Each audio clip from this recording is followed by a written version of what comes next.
Un chien massif gisait immobile dans le coin du salon d'une immense et luxueuse demeure. Sa peau grise et ridée recouvrait son corps de 70 kilos, telle une vieille statue oubliée. Ses yeux marron foncé restaient ouverts, mais ne regardaient rien. Ils étaient vides. L'étincelle dans son regard s'était éteinte il y a bien longtemps. La gamelle de nourriture à côté de lui n'avait pas été touchée, depuis 10 jours maintenant. Un domestique posa doucement une gamelle fraîche sur le sol en marbre, puis recula de 3 pas. Personne dans cette demeure n'osait approcher l'énorme bête. Non pas par peur d'une attaque, mais parce que personne ne pouvait comprendre comment une créature encore en vie pouvait rejeter la vie si complètement. Il semblait d'avoir renoncé à vivre. Tout le monde le savait. À quelques mètres du chien, un garçon de 5 ans était affalé sur un coûteux tapis personne. Il serrait dans ses bras un robot jouet usé. Il ne parlait pas non plus. Il ne mangeait pas non plus. Il fixait le vide avec des yeux qui avaient perdu toute leur lumière, toutes comme ceux du chien.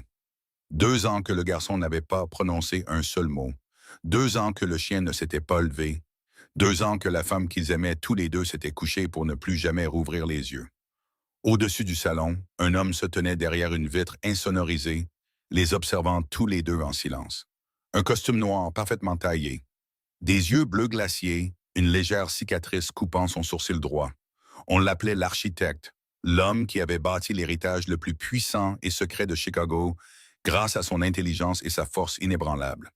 Il possédait la moitié de la ville. Il pouvait tout acheter dans ce monde, mais il ne pouvait pas acheter un seul mot papa de la part de son propre fils. 11 psychologues de renom avaient essayé. Tous avaient échoué. Des millions de dollars avaient été dépensés. Pas un seul centime n'avait aidé. Et maintenant, alors qu'il avait presque abandonné, une femme était sur le point d'entrer dans sa vie. Elle n'avait pas d'argent, pas de famille, rien à perdre. Elle allait tout changer. Si vous voulez savoir comment elle a fait, montrez votre soutien en laissant un j'aime sur cette vidéo. Et n'oubliez pas de vous abonner pour ne jamais manquer d'histoires touchantes comme celle-ci.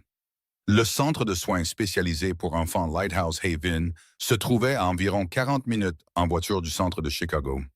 Le bâtiment de 2 étages, peint d'un blanc crème doux, était caché derrière une rangée de vieux chênes, ressemblant plus à une chaleureuse maison de famille qu'à un établissement médical. C'est pourquoi Pierce Blackwood avait choisi cet endroit. Pas pour sa réputation, pas pour son coût exorbitant, mais parce que c'était le dernier endroit sur sa liste. Les 11 spécialistes précédents avaient tous échoué. 11 fois il avait espéré, puis avait été déçu. 11 fois il avait vu son fils rester assis comme une statue après chaque séance de thérapie. Cette fois, il n'a pas confié Jaden à un chauffeur ou à une nounou. Il a conduit son fils lui-même. La Maybach noire et rutilante s'arrêta devant le portail du centre à 9 heures du matin. Pierce sortit, ouvrit la portière arrière et attendit. Jaden était assis à l'intérieur de la voiture, serrant fort son vieux robot sans bouger. Le garçon ne résistait pas, ne pleurait pas. Il ne donnait simplement aucune réponse au monde extérieur. Pierce se pencha et souleva doucement son fils hors de la voiture. Jaden laissa son père le porter, mais ses yeux restaient fixés sur l'espace vide devant lui, comme si Pierce n'existait pas. À l'intérieur du centre, la salle d'attente était spacieuse, avec des murs bleus pâles et des jouets éparpillés partout. Quelques autres enfants jouaient, leur rire résonnant dans la pièce, mais Jaden ne les regarda pas.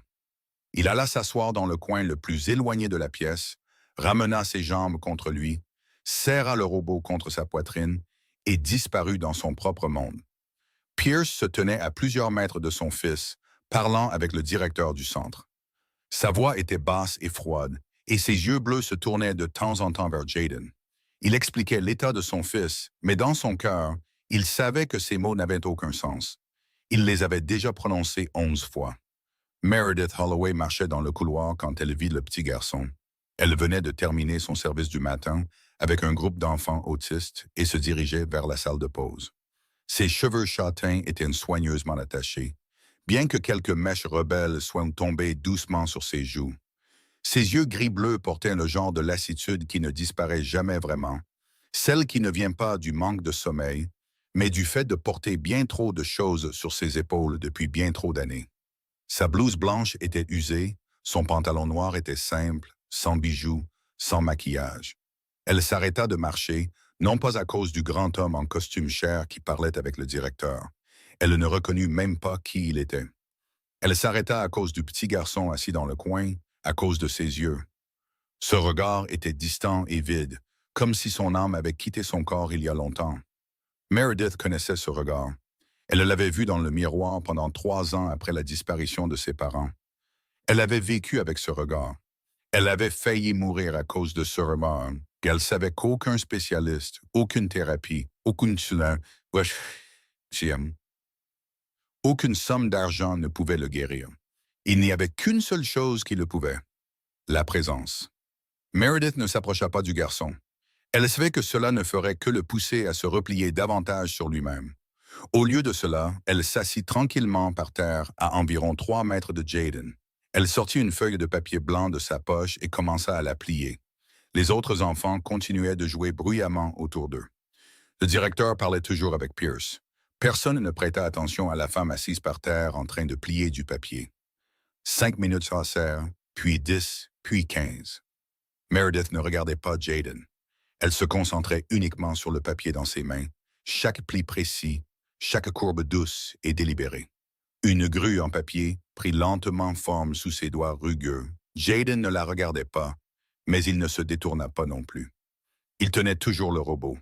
Il fixait toujours le vide, mais quelque chose était différent.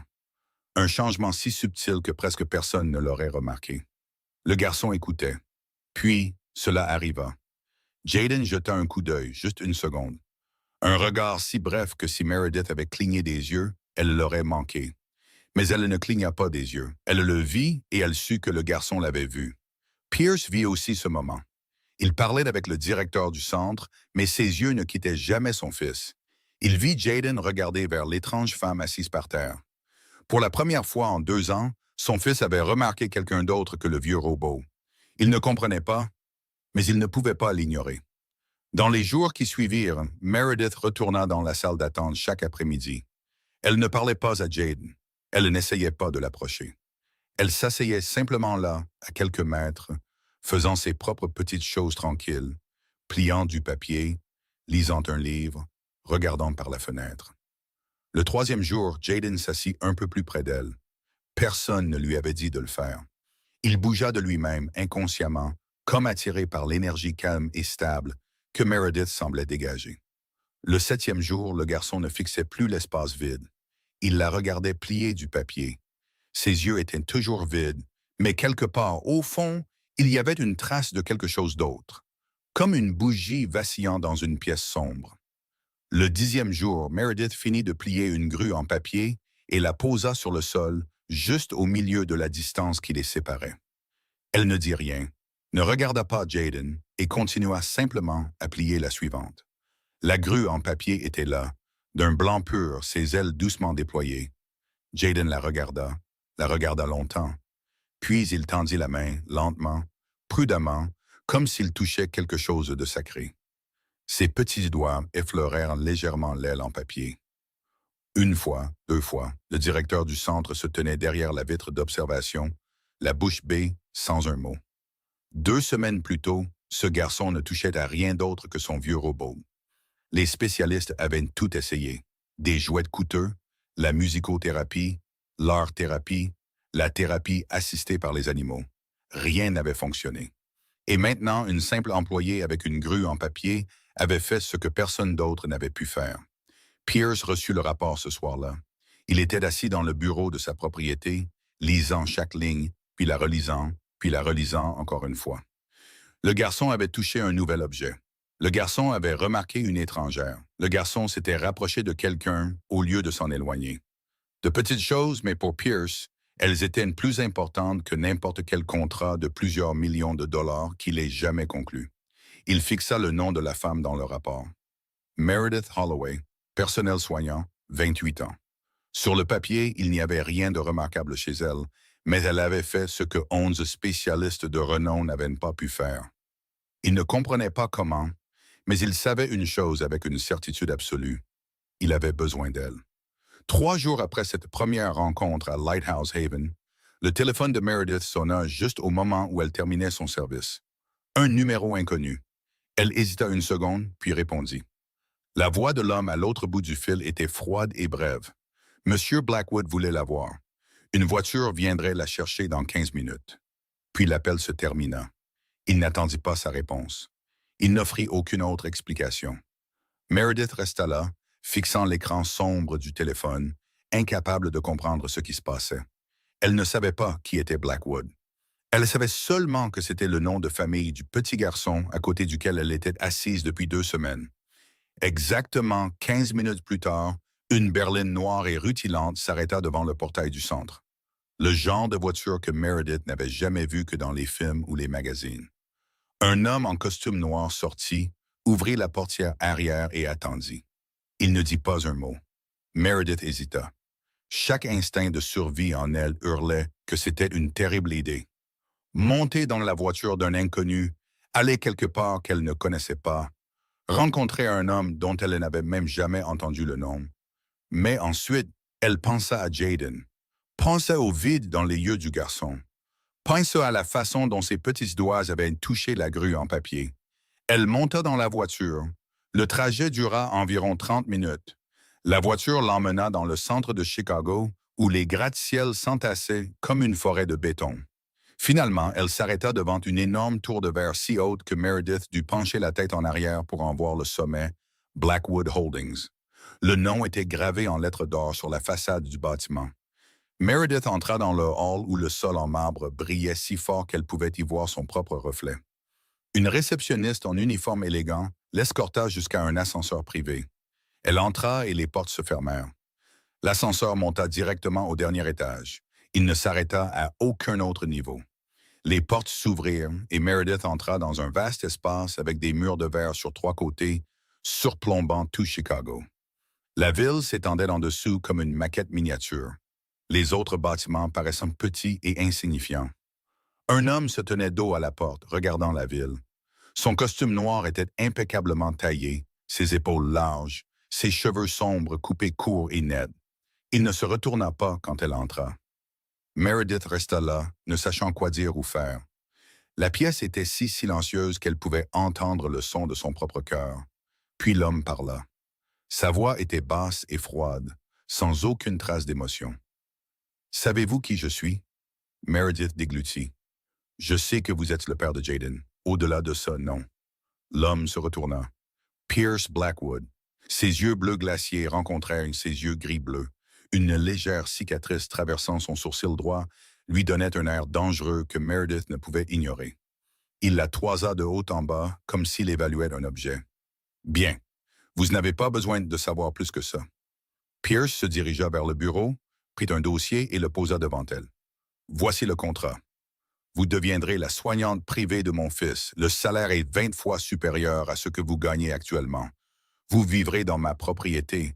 Toutes les dépenses courantes seront entièrement couvertes. » Meredith regarda le dossier, puis de nouveau Pierce. Elle n'y toucha pas. Pierce continua, sa voix toujours aussi froide que s'il lisait un rapport financier. « Les conditions sont très simples. Vous ne divulguez rien sur ma famille à qui que ce soit. Vous ne posez pas de questions inutiles et vous pouvez être renvoyé à tout moment sans raison. » La pièce tomba dans ce silence sourd. Meredith regarda droit dans les yeux de l'homme puissant qui se tenait devant elle. Puis elle parla. « Je refuse. » Pierce haussa un sourcil. Ce n'était clairement pas une réponse qu'il avait l'habitude d'entendre. Quelque chose traversa ses yeux froids si vite que Meredith ne fut pas sûre de l'avoir vraiment vu. « Vous avez 70 000 $ de dette d'études, » dit Pierce, sa voix parfaitement stable. « Vous vivez dans un studio dans le South Side où si j'achetais tout l'immeuble, ça ne coûterait même pas le prix de la montre à mon poignet. Vous travaillez 6 jours par semaine pour un salaire qui couvre à peine le loyer et les nouilles instantanées. Et vous refusez? » Meredith ne montra aucune peur face au fait qu'il connaissait si bien sa vie. Elle avait vécu dans la peur trop longtemps pour être encore gouvernée par elle. « Je ne sais pas qui vous êtes, » dit-elle, sa voix calme. « Vous pourriez être n'importe quel type d'homme, Milton. Un homme d'affaires prospère, un criminel, ou les deux. Je ne vais pas me mettre dans une situation dangereuse juste pour de l'argent. » Pierce la regarda plus longtemps, plus profondément, comme s'il essayait de lire quelque chose de caché sous son apparence ordinaire. Puis il parla, sa voix plus lente maintenant, comme s'il pesait chaque mot. Vous pouvez sortir par cette porte tout de suite. Je ne vous arrêterai pas, mais ce garçon restera piégé dans son propre monde pour toujours. 11 spécialistes de renom ont essayé. Ils ont tous échoué. Des millions de dollars ont été dépensés. Pas un seul centime n'a aidé. Il s'approcha. Vous êtes la première personne qui a fait que mon fils touche autre chose que ce vieux robot abîmé. 2 ans, comprenez-vous? Pendant 2 ans, il n'a regardé personne, n'a pas parlé, n'a répondu à rien. Et puis vous êtes arrivé, vous vous êtes assise là, vous avez plié quelques oiseaux comme papier, et il ne les m'a touché. La voix de Pierce était toujours froide, mais quelque chose avait changé. Une minuscule fissure dans la glace. Êtes-vous sûr de pouvoir vivre avec le fait de partir, sachant que vous pourriez l'aider et que vous avez choisi de ne pas le faire? Meredith ne dit rien. Elle pensa à Jaden, pensa au vide dans les yeux du garçon, pensa à la façon dont il l'avait regardé, pensa à ses petits doigts effleurant l'aile de la grue en papier. Puis elle pensa à elle-même 16 ans plus tôt, assise dans le coin sombre d'un orphelinat, ne parlant pas, ne pleurant pas, ne faisant confiance à personne, et à la vieille femme qui s'était assise à côté d'elle tous les jours, ne faisant rien du tout, simplement en étant là. Elle prit une profonde inspiration. « J'ai une condition. » Pierce croisa les bras sur sa poitrine et attendit. « Vous ne forcez Jaden à rien faire. Plus de spécialistes, plus de médecins. Personne n'interfère à moins que je ne sois d'accord. Vous me laissez faire ça à ma façon. » Pierce la regarda. 1 seconde, 2 secondes, 3 secondes, puis il hocha la tête. « D'accord. » La voiture amena Meredith à la propriété des Blackwood l'après-midi suivant. Elle ne portait qu'une petite valise remplie de quelques vêtements de rechange et de plusieurs livres. Tout ce qu'elle avait possédé en 28 ans de vie tenait dans cette valise bon marché. La propriété se trouvait à environ 45 minutes du centre de Chicago, cachée derrière des clôtures en fer de plus de 3 mètres de haut et un cercle de sécurité sévère. Les portes en fer s'ouvrirent automatiquement à l'approche de la voiture, et Meredith vit une allée pavée de pierres serpentant entre 2 rangées de chênes centenaires. Au bout de l'allée se dressait une immense demeure, son architecture un mélange de grandeur classique et de design moderne, avec des murs en pierre bleu-gris et de vastes fenêtres en verre reflétant le coucher du soleil. L'endroit était d'une beauté à couper le souffle, mais il était aussi froid d'une manière qui donnait la chair de poule. Il n'y avait pas de chant d'oiseaux, pas de bruit d'enfants qui rient, aucun signe de vie à part les gardes en costume noir immobiles comme des statues au coin. Meredith fut conduite par une domestique à sa chambre privée dans l'aile est de la propriété. La chambre était plus grande que le studio où elle avait vécu, avec un lit king-size, une salle de bain privée et un balcon donnant sur le jardin arrière. La domestique était une femme d'âge moyen au visage impassible. Elle lui montra où tout se trouvait, parla d'une voix plate pour dire ce qui devait être dit, puis sortit sans se retourner. Il n'y eut aucun accueil, aucun sourire, seulement de l'indifférence et de la méfiance dans les yeux de tous ceux que Meredith rencontra à l'intérieur de la propriété. Ils ne savaient pas qui elle était. Ils ne comprenaient pas pourquoi le maître de maison avait amené une femme étrange chez lui, et ils n'avaient aucune intention de le découvrir. Le premier jour, Meredith se promena dans la propriété pour se familiariser avec son nouvel environnement. La sécurité la suivait à quelques mètres, ne disant rien, mais ne faisant aucun effort pour cacher qu'il la surveillait. Elle ne se plaignit pas, elle comprenait où elle était et pour qui elle travaillait. En passant par le grand salon du premier étage, elle s'arrêta. Dans le coin le plus éloigné de la vaste pièce, une créature géante gisait immobile sur le sol en marbre. Ghost. Elle avait entendu parler du chien dans le rapport du centre, mais le voir en personne était tout autre chose. 70 kilos de peau et d'os, recroquevillés sur eux-mêmes comme une énorme boule grise. Son plage bleu-gris ridé et les plis de peau superposés autour de son visage et de son cou le marquaient sans équivoque comme un mantin de Naples. Ses yeux marron foncé étaient ouverts, mais il ne regardait rien. Vidés, sans vie, exactement comme les yeux de Jaden. La gamelle de nourriture à côté du chien restait intacte. Une domestique passa et lui chuchota un avertissement. Ne l'approchez pas. Personne ne sait ce qu'il pourrait faire. Il n'a mordu personne, mais il ne laisse personne le toucher non plus. Depuis que la maîtresse est morte, il est comme ça. Meredith ne répondit pas. Elle resta juste là, regardant le chien géant couché immobile dans le coin de la pièce. Elle n'avait pas peur. Comment pourrait-elle avoir peur d'une créature portant exactement le même deuil qu'elle avait autrefois porté? Elle le voyait dans les yeux de Ghost, le vide d'un être qui avait perdu sa raison d'exister, l'épuisement d'une âme qui avait trop enduré, l'attente silencieuse de la mort comme une sorte de libération. Jaden était là aussi dans le salon, assis sur le tapis à quelques mètres du chien, serrant son vieux robot et fixant le vide. Le garçon et le chien ressemblaient à deux statues de pierre dans un musée abandonné. Meredith ne s'approcha ni de l'un ni de l'autre. Elle trouva une chaise près de la fenêtre, à environ 5 mètres, et s'assit. Elle sortit un livre de sa poche et commença à lire. Elle ne dit rien. Elle ne fit rien d'autre. Elle s'est simplement assise là, restant présente. Le deuxième jour fut le même. Le troisième jour fut le même. Le quatrième jour fut le même. Les domestiques commencèrent à chuchoter dans son dos. Ils la pensaient folle. Le maître lui payait un salaire exorbitant pour rester assise à ne rien faire toute la journée. Elle n'enseignait rien au garçon. Elle ne faisait rien avec le chien. Elle restait juste assise à lire des livres et à regarder par la fenêtre. Ils ne comprenaient pas. Mais Meredith s'en fichait. Elle savait ce qu'elle faisait. Elle attendait. Attendant que Jaden s'habitue à sa présence. Attendant que Ghost comprenne qu'elle n'était pas une menace. Attendant qu'ils soient tous les deux prêts, à leur manière. Le 5e jour, lorsque Meredith entra dans le salon comme d'habitude, elle remarqua quelque chose. Ghost avait changé d'endroit où il était couché. Auparavant, le chien était toujours resté dans le coin le plus éloigné de la pièce, pressé contre le mur, comme s'il voulait disparaître dans l'ombre. Mais maintenant, il était couché plus près de la fenêtre, plus près de l'endroit où Meredith s'asseyait habituellement, à seulement quelques mètres, une petite distance que personne ne remarqua. Personne sauf elle. Meredith ne montra aucune réaction. Elle s'assit toujours sur sa chaise habituelle, ouvrit son livre et lut comme si rien n'avait changé. Mais à l'intérieur d'elle, une petite lueur d'espoir commença à naître. Cette nuit-là, dans le bureau à l'étage, Pierce Blackwood était assis seul devant un écran d'ordinateur.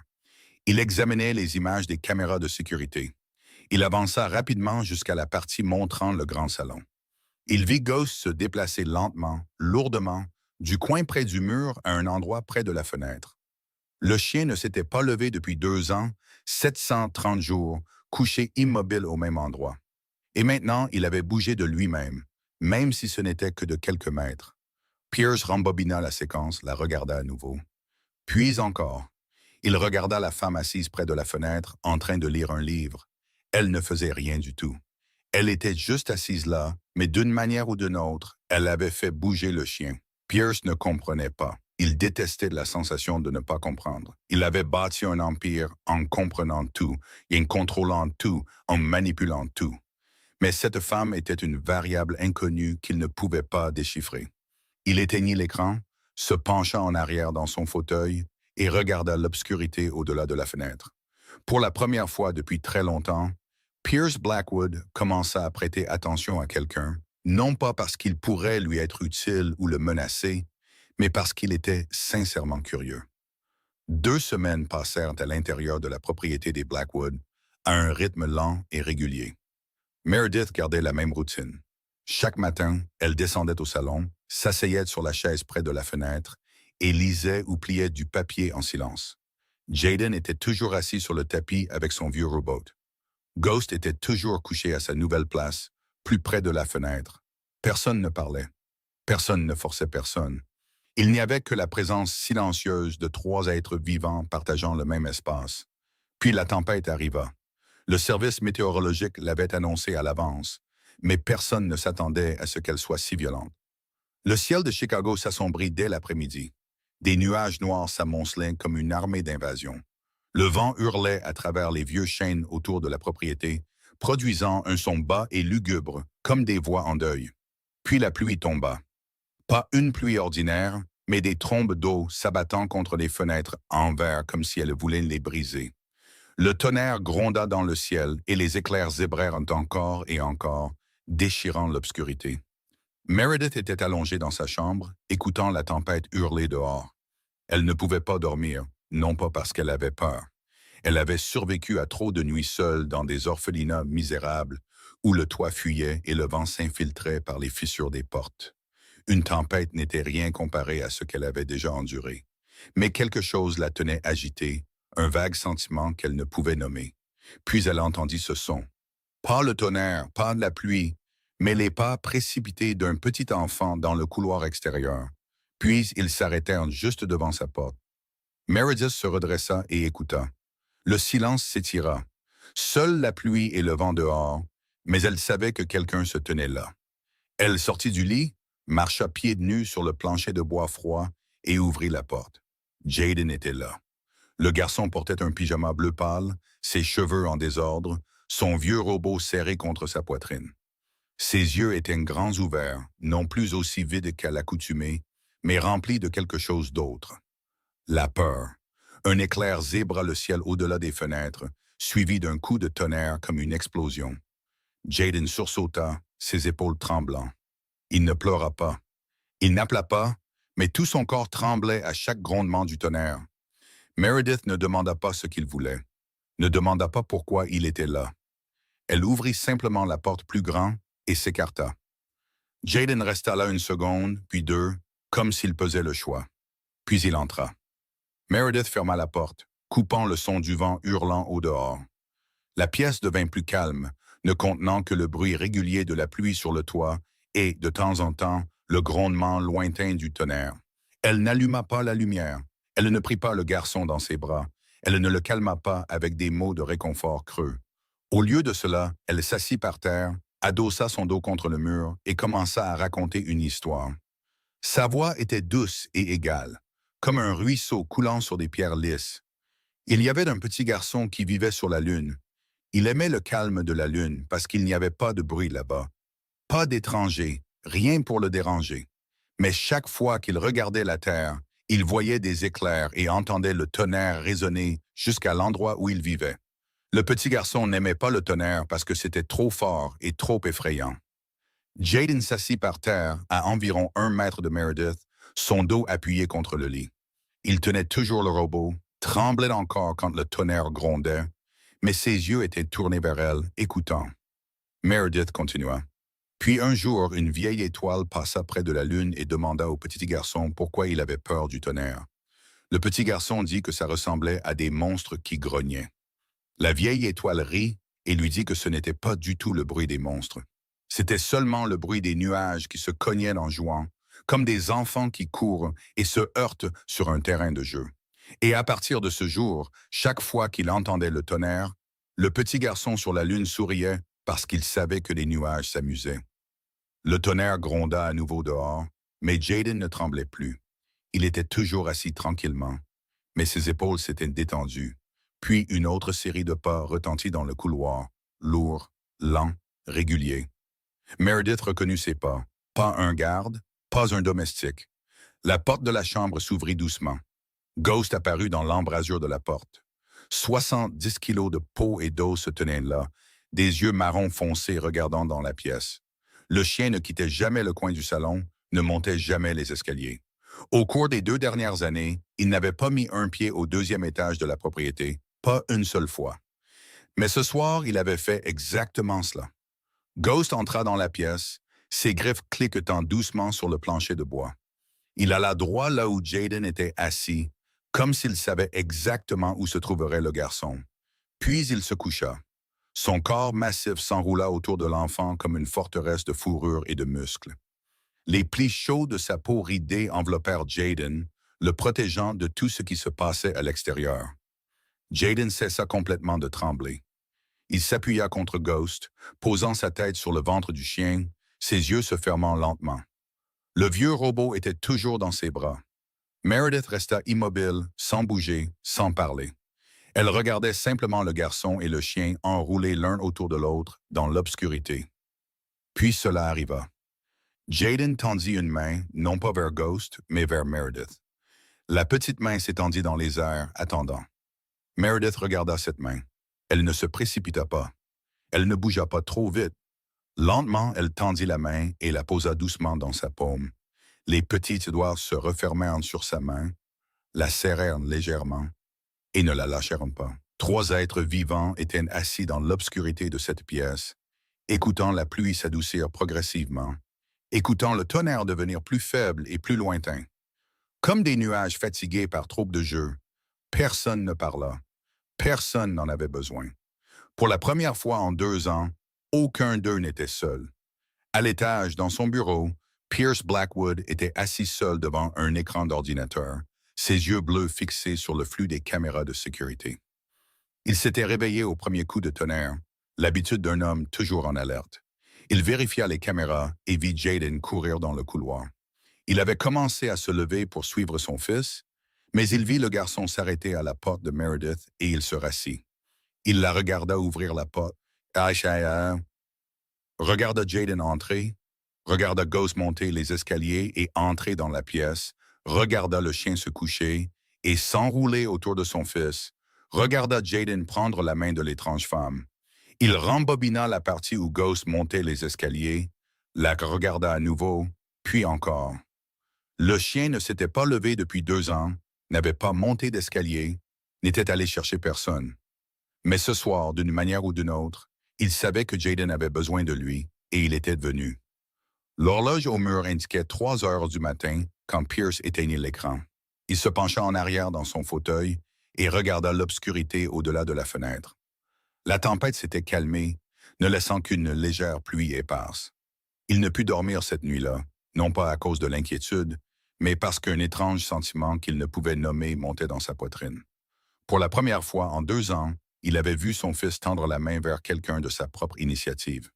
Pour la première fois en 2 ans, il avait vu Ghost quitter le coin du salon, et tout cela à cause de cette femme qui semblait n'avoir rien de spécial. Pierce Blackwood détestait la sensation de ne pas comprendre. Mais ce soir, il commença à accepter qu'il y avait des choses que l'argent ne pouvait pas acheter et que le pouvoir ne pouvait pas contrôler. Il y avait des choses qui ne pouvaient venir que lorsqu'une personne savait comment attendre. Le lendemain matin, lorsque les premiers rayons de soleil percèrent les nuages persistants laissés par la tempête, on dit à Meredith que Pierce voulait la voir. La domestique vint lui transmettre le message avec le même visage impassible que toujours. Mais il y avait quelque chose de différent dans ses yeux, une lueur de curiosité. Peut-être que toute la propriété savait déjà ce qui s'était passé la nuit précédente. Meredith n'était pas surprise. Elle savait qu'il y avait des caméras de sécurité partout. Elle savait que Pierce surveillait tout ce qui se passait dans sa maison. Elle enfila les mêmes vêtements simples qu'elle portait tous les jours et descendit. Pierce se tenait dans son bureau au premier étage, une pièce où Meredith n'avait jamais mis les pieds auparavant.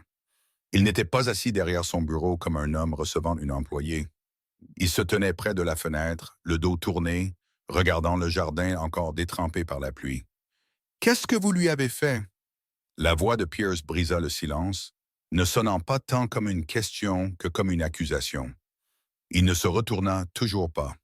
Meredith se tenait au milieu de la pièce, sa posture calme. « Je n'ai rien fait, j'étais juste là. » Pierce se retourna et ses yeux bleus se fixèrent sur les siens. Il y avait quelque chose de différent dans son regard aujourd'hui. Il n'était plus complètement froid comme lors de leur rencontre précédente. Il y avait une trace de quelque chose que Meredith ne pouvait pas lire. 11 des meilleurs spécialistes du monde ont essayé, dit-il, sa voix basse et délibérée. Ils ont apporté toutes sortes de thérapies, toutes sortes de méthodes, toutes sortes de promesses. J'ai dépensé des millions de dollars et aucun d'eux n'a rien accompli. Il s'approcha. Vous êtes venu ici pendant 2 semaines, vous êtes resté assise, vous avez plié quelques oiseaux en papier, et soudain, le chien qui n'avait pas quitté ce coin a monté les escaliers de lui-même au milieu de la nuit. Mon fils, l'enfant qui n'a touché personne depuis 2 ans, a tendu la main et a pris la vôtre. Ne me dites pas que vous n'avez rien fait. Meredith le regarda droit dans les yeux sans ciller. Parfois, ne rien faire est la seule chose à faire. Pierce se tut. Un pli apparut entre ses sourcils, comme si elle venait de parler dans une langue qu'il ne comprenait pas. Et peut-être que c'était exactement la vérité. Pierce Blackwood avait vécu toute sa vie par l'action, par le contrôle, par la manipulation et le calcul. Chaque problème avait une solution. Chaque objectif avait une stratégie. Chaque personne avait une faiblesse à exploiter. C'est ainsi qu'il avait bâti son empire. C'est ainsi qu'il avait survécu dans le monde interlope de Chicago. L'idée de ne rien faire lui était complètement étrangère et absurde. Qui êtes-vous? La question s'échappa de la bouche de Pierce avant qu'il ne s'en rende compte. Sa voix n'avait plus son gel habituel. Elle portait maintenant autre chose, une curiosité sincère. Meredith resta silencieuse une seconde, puis elle parla. « Je suis juste la soignante que vous avez engagée. Il n'y a rien de spécial chez moi. » Il demanda à partir, puis se tourna et sortit de la pièce sans attendre la permission de Pierce. Il regarda son dos disparaître derrière la porte, ses yeux bleus s'assombrissant. « Il n'y a rien de spécial chez moi. » C'est ce qu'elle avait dit. Mais Pierce ne le croyait pas. Il ne croyait pas que quiconque prétendant n'avoir rien de spécial puisse faire ce que 11 spécialistes de renom avaient échoué à faire. Cet après-midi même, il appela Reed Morrison dans son bureau. Reed était son bras droit, l'homme le plus loyal de l'organisation, et aussi la seule personne en qui Pierce avait un certain degré de confiance. « Je veux tout savoir sur elle », dit Pierce, posant une photo de Meredith sur le bureau. « Tout. Son passé, sa famille, son éducation, les endroits où elle a vécu, les gens qu'elle a connus. Je veux savoir qui elle est. » Reed hocha la tête et partit sans poser une seule question. 3 jours plus tard, il revint avec un dossier épais. Pierce l'ouvrit et lut en silence. Meredith Holloway, 28 ans, née dans une petite ville de l'Illinois. Père charpentier. Mère institutrice, une famille ordinaire et paisible sans rien de remarquable jusqu'à la nuit qui changea tous 16 ans plus tôt. Un incendie se déclara au milieu de la nuit. La cause était un court-circuit électrique. Les flammes se propagèrent si rapidement que les pompiers ne purent rien faire d'autre que les empêcher d'atteindre les maisons voisines. Ses parents ne s'en sortiront pas. Meredith, âgée de 12 ans, sortit d'une manière ou d'une autre, mais elle ne courut pas chercher de l'aide.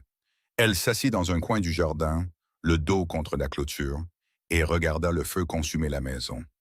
Regarda jusqu'à ce qu'il ne reste que des cendres. Elle ne pleura pas. Elle ne cria pas. Elle ne dit pas un seul mot. Quand les pompiers la trouvèrent, ils pensèrent qu'elle était en état de choc. Ils l'emmenèrent à l'hôpital, puis aux services sociaux, mais elle ne parlait toujours pas.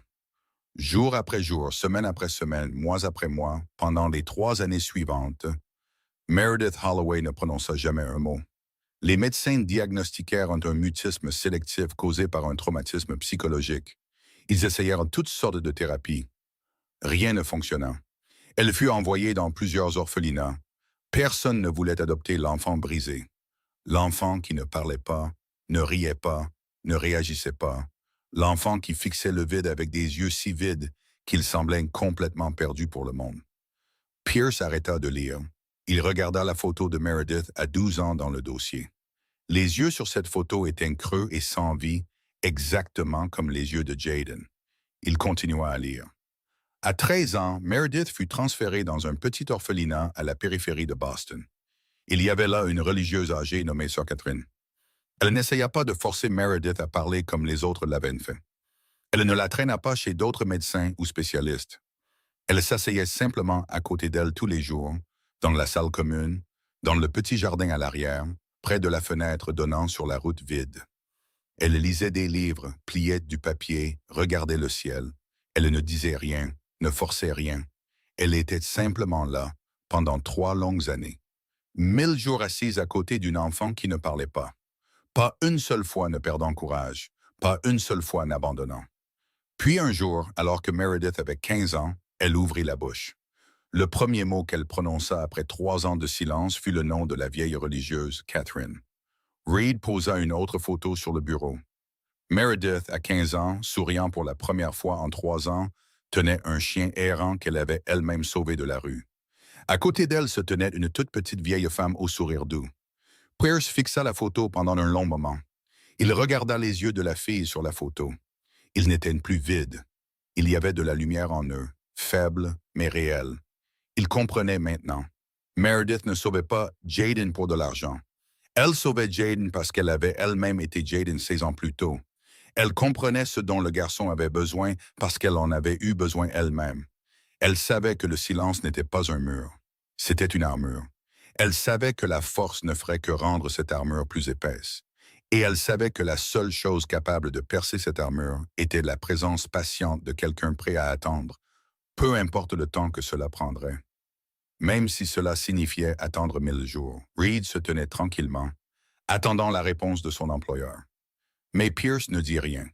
Il resta assis là, regardant la photo de la jeune fille de 15 ans souriant pour la première fois après 3 ans. Pierce Blackwood était un homme qui ne faisait confiance à personne, ne respectait personne, ne laissait personne toucher ses émotions.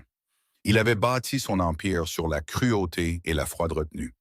Il avait regardé tout le monde à travers le prisme de l'utilité et de la menace. Mais ce soir, assis seul dans son bureau après le départ de Reed, il sentit quelque chose d'étrange dans sa poitrine. Pas de la curiosité, pas l'envie de contrôler, mais du respect pour la femme qui avait traversé l'enfer et en était revenue. Pour la femme qui essayait de sauver son fils avec la chose même qui l'avait sauvé. Pour la femme qui prétendait n'avoir rien de spécial et qui était pourtant plus extraordinaire que quiconque il ait jamais rencontré. Pierce regarda par la fenêtre où le clair de lune se déversait sur le jardin. Pour la première fois depuis très longtemps, il se demanda s'il pourrait apprendre à attendre comme elle. 2 mois passèrent à la propriété des Blackwood et tout changea petit à petit, comme des gouttes de pluie s'infiltrant lentement dans la terre sèche. Il n'y eut pas de tournant soudain, pas de miracle du jour au lendemain, seulement de petits changements, progressifs et silencieux, presque impossibles à remarquer, à moins que quelqu'un n'y prête une attention particulière.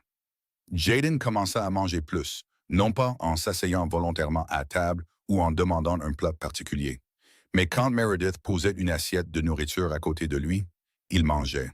De petites bouchées, lentement, mais il mangeait. Sa gamelle ne restait plus intacte comme avant. Ghost changea aussi. Le chien géant ne restait plus immobile au même endroit. Il commença à se déplacer dans la propriété, lentement et lourdement. Mais il bougeait, et plus que ça, il commença à suivre Meredith. Où qu'elle aille, Ghost apparaissait tranquillement quelques minutes plus tard. Il se couchait à quelques mètres d'elle. Il la regardait avec des yeux marron foncés qui n'étaient plus complètement vides comme avant. Les domestiques de la propriété commencèrent à en chuchoter. Le chien qui n'avait laissé personne l'approcher pendant 2 ans suivait maintenant la nouvelle femme comme son ombre. Ils ne comprenaient pas, mais ils n'osaient pas demander. Et Pierce Blackwood, l'homme le plus occupé de Chicago, l'homme qui rentrait rarement avant de minuit, commença à rentrer plus tôt. Il ne l'admettait à personne, pas même à lui-même. Il se disait qu'il devait vérifier la situation, qu'il devait s'assurer que tout allait dans la bonne direction. Mais au fond de lui, il savait qu'il voulait voir son fils, voulait voir le changement se dérouler jour après jour, voulait la voir. Un après-midi d'hiver, alors que les dernières feuilles étaient déjà tombées et que l'air froid mordait la peau, Meredith et Jaden étaient assis sur les marches en pierre du jardin arrière. Une faible lumière du soleil filtrait à travers les branches nues, déposant des traînées dorées pâles sur le sol. Ghost était couché à côté de Meredith, sa tête reposant sur ses genoux. Quelque chose qui aurait été inimaginable 2 mois plus tôt.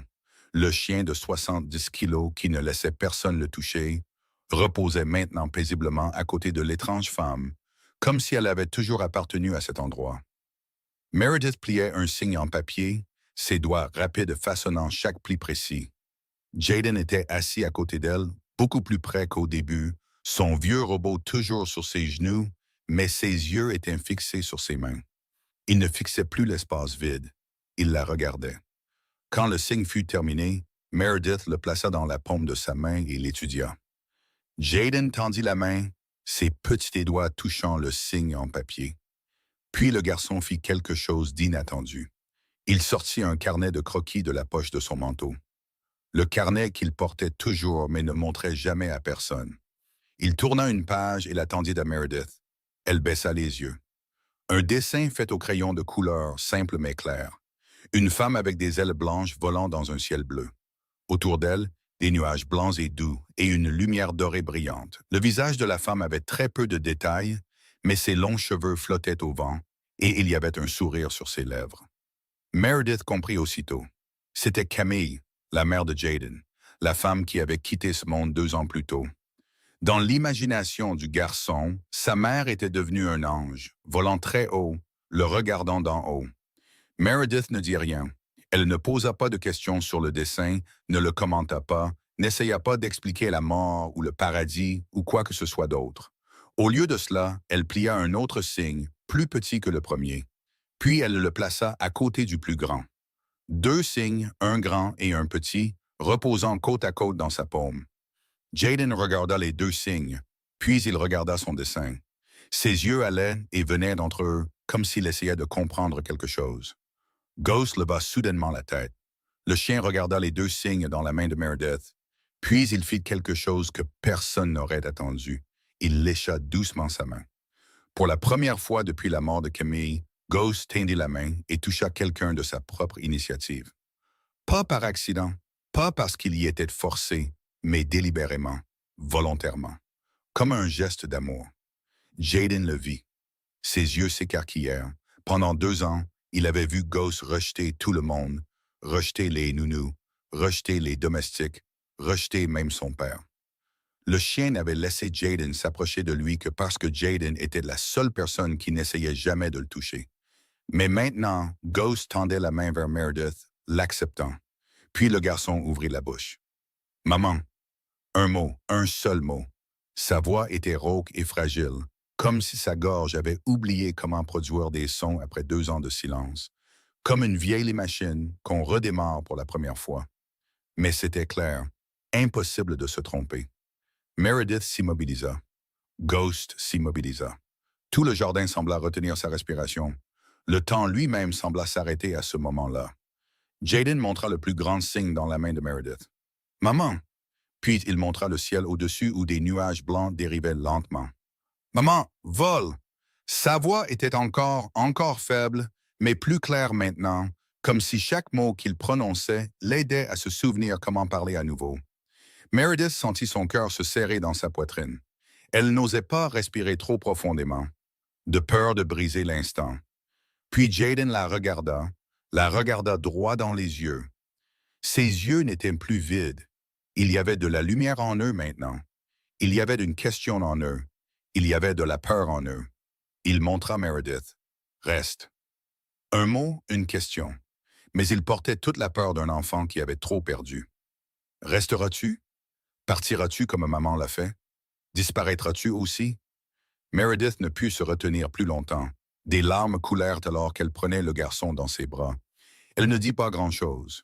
Juste une phrase, sa voix brisée mais certaine. « Je suis là. Je ne vais nulle part. » Jaden ne pleura pas. Il ne savait toujours pas comment pleurer à nouveau. Mais il s'enroula autour de Meredith, son petit bras encerclant son cou, s'accrochant fermement comme s'il craignait qu'elle ne disparaisse à l'instant où il la lâcherait. Ghost se leva. Le chien géant enroula son corps de 70 kilos autour d'eux deux, formant un cercle de protection. Sa tête vint se poser sur l'épaule de Meredith, son souffle chaud effleurant ses cheveux. 3 êtres vivants étaient assis là dans le jardin d'hiver, sous la faible lumière du soleil, parmi les branches nues. Personne ne dit plus rien. Personne n'en avait besoin. La caméra de sécurité dans le jardin enregistra tout. Dans la salle de surveillance, Reed Morrison fut le premier à voir les images. Il vérifiait les caméras dans le cadre d'une procédure de routine quand il vit la scène se dérouler. Il ne le signala pas tout de suite à Pierce. Il resta juste assis là, fixant l'écran, regardant le garçon ouvrir la bouche et parler après 2 ans de silence, regardant le chien s'enrouler autour d'eux deux, regardant la femme pleurer en tenant l'enfant. Reed Morrison, l'homme le plus dur de l'organisation Blackwood, l'homme qui avait été témoin de toutes sortes d'obscurités dans le monde interlope de Chicago, s'assit seul dans la salle de surveillance et essuya discrètement ses yeux. Tout le monde n'était pas satisfait de ce qui se passait à la propriété des Blackwood. Dans le monde interlope de Chicago, les nouvelles voyageaient plus vite que la poudre, et la rumeur des changements au sein de la famille Blackwood était parvenue aux oreilles de personnes qui n'auraient jamais dû le savoir. Raymond Cross était assis dans son penthouse du côté nord de la ville, lisant le rapport qu'un de ses hommes venait de poser sur la table devant lui. Il était l'un des plus grands rivaux de Pierce Blackwood, le chef d'une organisation concurrente qui se battait pour le territoire avec le syndicat Blackwood depuis des années. Cross observait la famille Blackwood depuis longtemps, attendant une opportunité, une faiblesse, une fissure qu'il pourrait exploiter. Il savait pour Jaden, le garçon de 5 ans qui ne parlait pas et ne riait pas. Il savait pour la mort de Camille 2 ans plus tôt, un accident que beaucoup dans le monde interlope soupçonnaient de ne pas en être un. Il savait pour l'effondrement de l'enfant et du chien après le départ de la femme, mais rien de tout cela n'avait été utile à Cross. Pierce Blackwood était un homme sans faiblesse. Il aimait son fils, oui, mais le garçon était protégé à l'intérieur de la propriété comme une forteresse. Il n'y avait eu aucun moyen de l'atteindre, jusqu'à maintenant. Le rapport devant Cross parlait d'une nouvelle femme, Meredith Holloway, 28 ans, puéricultrice, emmenée à la propriété par Pierce Blackwood 2 mois plus tôt, et plus important encore, elle changeait le garçon. Le réseau de renseignement de Cross lui donna plus de détails. Pierce Blackwood rentrait plus tôt chaque jour. Le garçon recommençait à parler. Le chien géant suivait la nouvelle femme comme son ombre. Cross sourit en finissant de lire le rapport. Pierce Blackwood, l'homme sans faiblesse, en avait maintenant 2. Un enfant de 5 ans et une orpheline sans personne pour la protéger, sauf les murs de la propriété. C'était l'opportunité qu'il attendait depuis toutes ces années. Cross appela son subordonné le plus fidèle dans la pièce. Il n'avait pas besoin de tuer Pierce Blackwood. Ce serait trop risqué et déclencherait une guerre totale. Non, il y avait un moyen beaucoup plus simple. Il lui suffisait de s'emparer de la faiblesse de Pierce, l'enfant ou la femme, ou les deux. Puis forcer Pierce à reculer, à céder du territoire et à renoncer à ses contrats les plus rentables. Un simple échange. Leur liberté en échange de l'obéissance de Pierce. Cross commença à faire ses plans, ignorant qu'il faisait une erreur fatale. Reed Morrison n'était pas seulement le bras droit de Pierce Blackwood, il était aussi le chef du réseau de renseignement le plus sophistiqué du monde interlope de Chicago. Et Reed avait placé des gens à l'intérieur de l'organisation de Cross des années plus tôt, attendant exactement ce moment. La nouvelle du plan de Cross parvint à Pierce seulement 2 jours après sa conception. Reed posa le rapport sur le bureau de son employeur, puis quitta tranquillement la pièce, laissant Pierce seul avec ce qu'il venait de lire. Pierce était assis dans son bureau, ses yeux bleus parcourant chaque ligne. Le plan de Cross, le moment prévu, la méthode d'approche, les cibles. Jaden, Meredith. Ses yeux s'assombrirent comme le ciel avant une tempête. Il avait 2 choix. Envoyer Jaden et Meredith ailleurs. Une autre ville, un autre pays si nécessaire, en sécurité, bien au-delà de la portée de Cross et de tous ses ennemis. Ou les garder ici, affronter Cross, tout affronter. Pierce se leva et se dirigea vers la fenêtre. De là, il pouvait voir le jardin en contrebas dans la lumière du soir déclinante. Meredith était assise sur les marches de pierre familières. Jaden était assis près d'elle, tenant le robot dans sa main, mais la regardant, ses lèvres bougeant comme s'il disait quelque chose. Ghost était couché entre eux, sa tête reposant sur les genoux de Meredith, sa queue remuant doucement de temps en temps. Les 3 étaient assis là au coucher du soleil, paisibles, ignorant que l'obscurité se préparait à les engloutir. Pierce Blackwood avait pris des milliers de décisions dans sa vie, des décisions impliquant de l'argent, du pouvoir et des vies humaines. Il n'avait jamais hésité. Il n'avait jamais ignoré ce qu'il fallait faire. Mais cette fois, debout à la fenêtre et regardant le jardin, il ressentit quelque chose qu'il ne reconnaissait pas. La peur. Pas la peur pour lui-même, mais la peur pour eux. Pour la première fois de sa vie, Pierce Blackwood ne savait pas quoi faire. Pierce prit la décision cette nuit-là, après avoir lu le rapport sur le complot de Cross pour la 5e fois. Une décision qu'il croyait être la bonne. Une décision qu'il croyait être la seule façon de protéger les personnes qui lui étaient chères. Il appela Reed dans le bureau à minuit et donna l'ordre. Meredith ne serait plus autorisée dans la chambre de Jaden. Une nouvelle nounou dont les antécédents avaient été minutieusement vérifiés et qui n'avait aucun lien avec des organisations rivales, prendrait sa place. Meredith serait transférée dans un appartement sécurisé à la périphérie de Chicago, où elle bénéficierait d'une protection 24 heures sur 24 jusqu'à ce que la menace de Cross soit complètement éliminée. Reed écouta l'ordre, son visage aussi impassible que jamais, mais quelque chose vacilla dans ses yeux. Une brève hésitation, une brève envie de dire quelque chose, mais Reed ne dit rien. Il hocha la tête et partit exécuter l'ordre. Meredith reçut la nouvelle tôt le lendemain matin. Alors que le soleil ne s'était pas encore complètement levé, Reed vint en personne dans sa chambre, sa voix égale alors qu'il l'informait de la décision de son employeur. Elle serait déplacée aujourd'hui. Elle ne serait pas autorisée à voir Jaden pour lui dire au revoir. « C'est pour votre sécurité », dit Reed. Monsieur Blackwood ne veut pas que vous soyez blessé.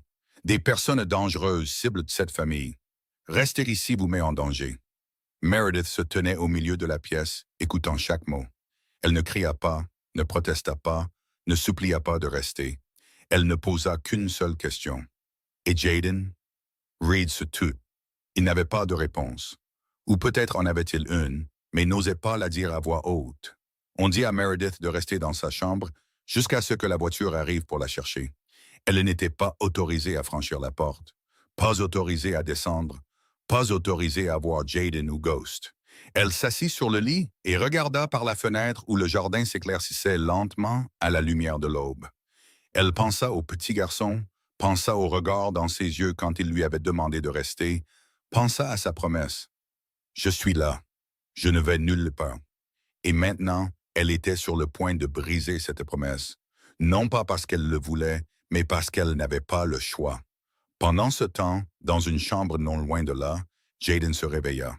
Il ouvrit les yeux et regarda autour de la pièce, encore sombre dans la pâle lumière du petit matin. Puis il fit ce qu'il avait fait chaque matin depuis 2 mois. Il alla chercher Meredith. Mais elle n'était pas là où elle était habituellement. Pas dans le salon, pas dans le jardin, nulle part. Jaden traversa la propriété, ses petits pas résonnant sur les sols en marbre. Il n'appela pas son nom. Il n'était toujours pas habitué à beaucoup parler, mais il chercha pièce par pièce, coin par coin. Elle n'était pas là. Une femme étrange apparut devant lui, la nouvelle nounou. Elle sourit, sa voix faussement douce essayant d'approcher le petit garçon. Jaden la regarda. Pas Meredith, pas la personne qu'il cherchait. Il se détourna, retourna dans le coin familier du salon, s'assit, serra le vieux robot contre sa poitrine et fixa le vide. La lumière dans ses yeux s'éteignit comme une bougie soufflée par un souffle soudain. La lumière que Meredith avait mis 2 mois à raviver disparut en une seule matinée. Il cessa de parler, de manger, de répondre à qui que ce soit, exactement comme il était 2 ans auparavant. Ghost changea aussi. Le chien n'était pas couché dans le salon comme d'habitude. Il se déplaça dans la propriété, suivant l'odeur familière. Puis il s'arrêta devant la porte de Meredith. Il savait qu'elle était là-dedans.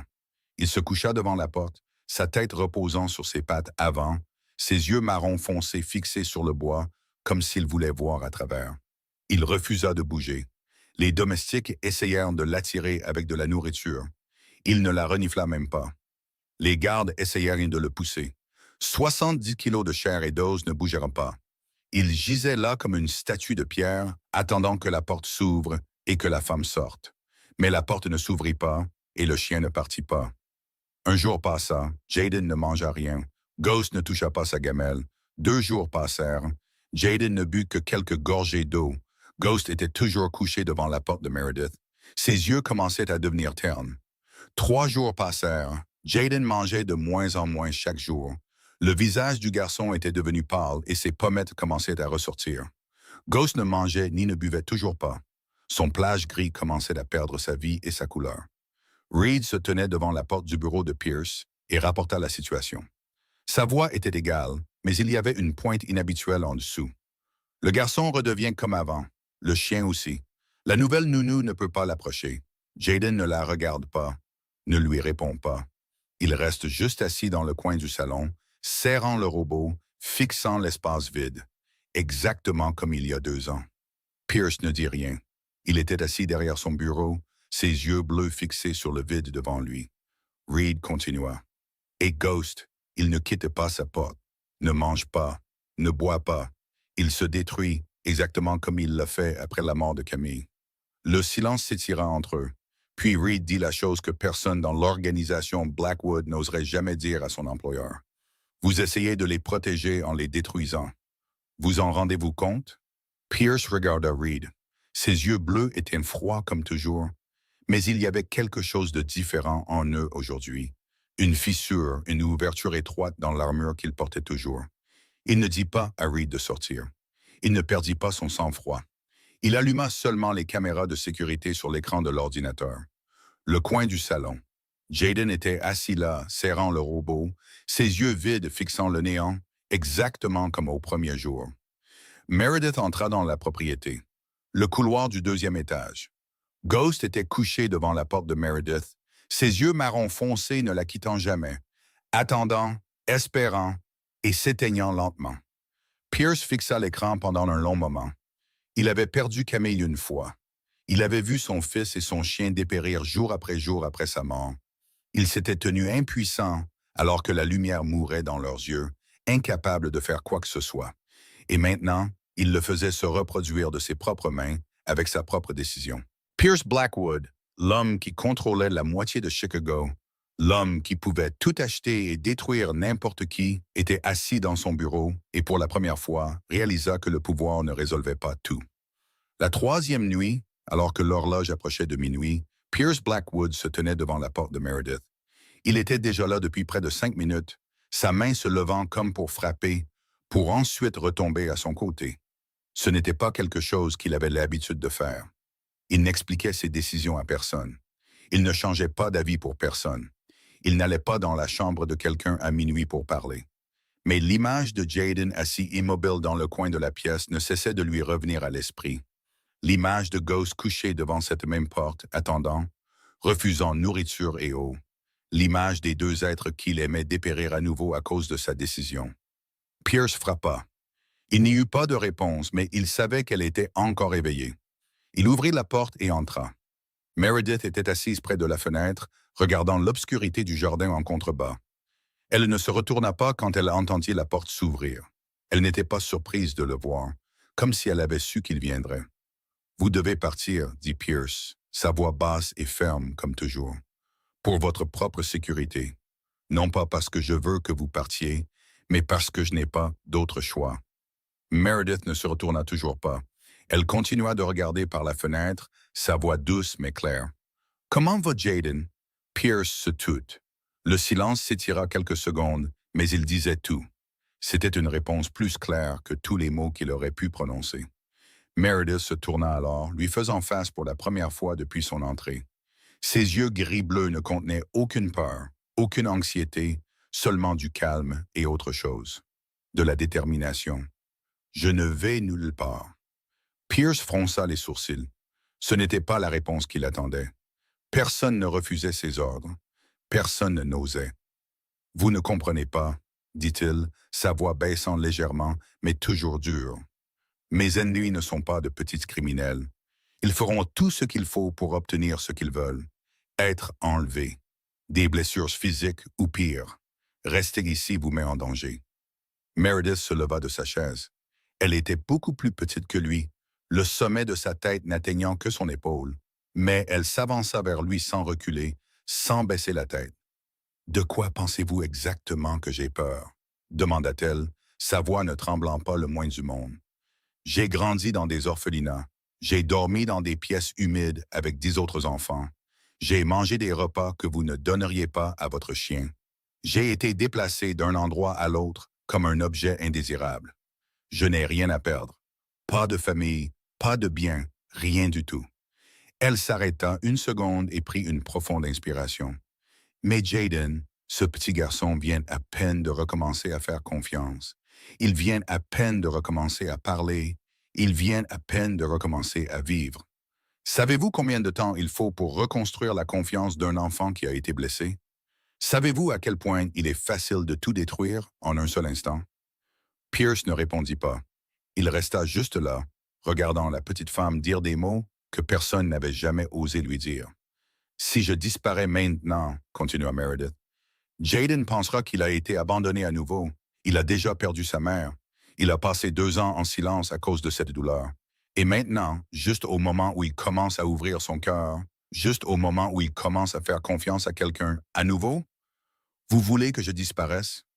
Vous voulez que ce petit garçon perde quelqu'un d'autre? » Sa voix n'était pas forte, mais chaque mot tranchait le silence de la pièce comme une lame. Pierce resta immobile comme une pierre. « Je n'ai pas peur de vos ennemis, » dit Meredith, le regardant droit dans les yeux. « J'ai seulement peur de ce qui arrivera à Jaden si je pars.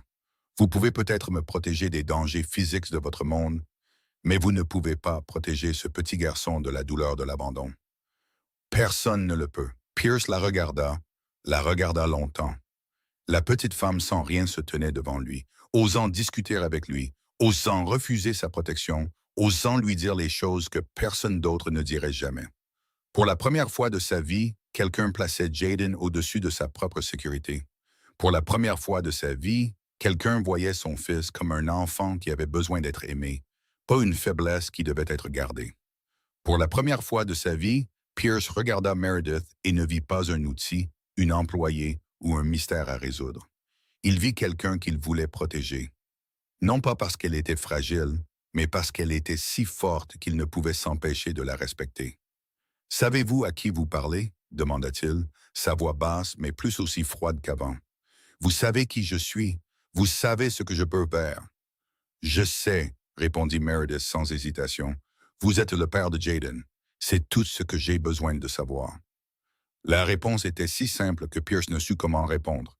Elle se fichait de qui il était dans le monde interlope, se fichait de combien d'argent il avait, de combien de pouvoir il avait, de combien d'ennemis il avait.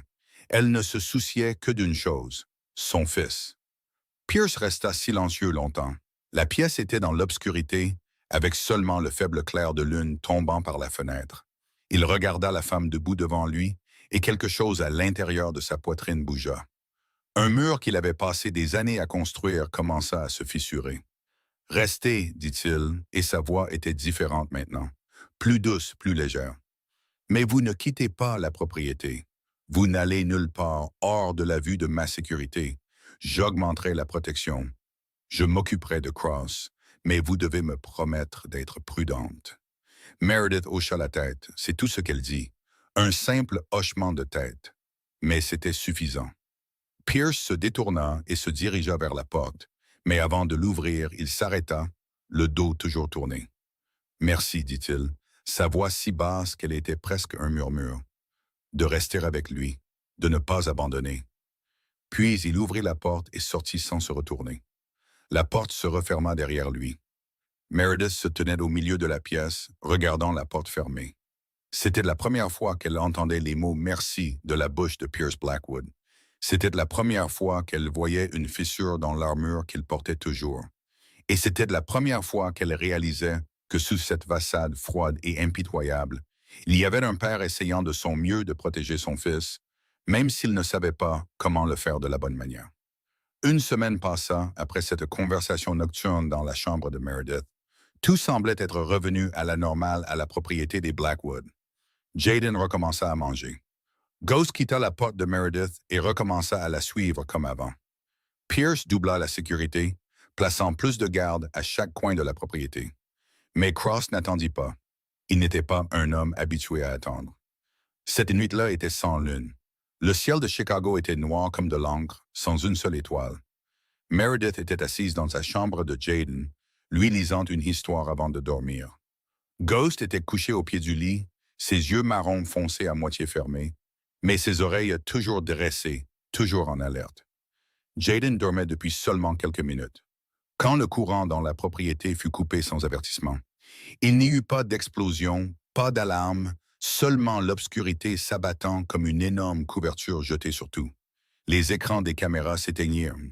Le système d'alarme se tut. Les lumières de secours ne s'allumèrent pas comme elles auraient dû. Quelqu'un l'avait saboté de l'intérieur. Meredith ne paniqua pas. Dans l'obscurité, elle entendit le chaos éclater près du portail principal. Des cris, des pas précipités, le bruit de choses qui s'entrechoquent. Elle n'attendit pas de savoir ce qui se passait. Elle redressa Jaden immédiatement. Sa voix un murmure, mais ferme. « Viens avec moi, vite. Pas de questions, pas de bruit. » Jaden ouvrit les yeux, encore somnolent, mais il ne pleura pas, n'appela pas. Il était habitué à la voix de Meredith maintenant. Il lui faisait confiance. Il prit sa main et la suivit. Ghost était sur ses pattes instantanément, les oreilles dressées, le nez testant l'air. Le chien sentit le danger avant que quiconque ne comprenne pleinement ce qui se passait. L'instinct d'un chien de garde, ce pourquoi ses ancêtres avaient été élevés pendant des milliers d'années, se réveilla après 2 ans de sommeil. Meredith se souvint de la pièce secrète que Jaden lui avait montrée un après-midi quelques semaines plus tôt.